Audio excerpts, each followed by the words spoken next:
Hello বন্ধুরা, তো প্রতিদিনের মতো আজকেও আমি চলে এসেছি আমার লাঞ্চ থালি নিয়ে।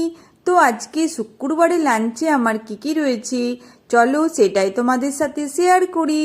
তো শুক্রবারে লাঞ্চে রয়েছে আমার গরম গরম ভাতের সাথে কাগজি লেবু, আর রয়েছে আলু করলা ভাজা, তার সাথে রয়েছে ভিন্ডি আলুর একটু ঝোলঝোল করে তরকারি, আর করেছি গরম গরম মুসুরির ডাল, তার সাথে করেছি সর্ষে টমেটো দিয়ে একদম চাপ চাপ করে মাছের ঝাল দেওয়া।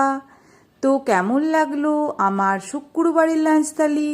শুভ দুপুর বন্ধুরা, সবাই ভালো থেকো, সবারই দিন খুব ভালোভাবে কাটুক। Good bye.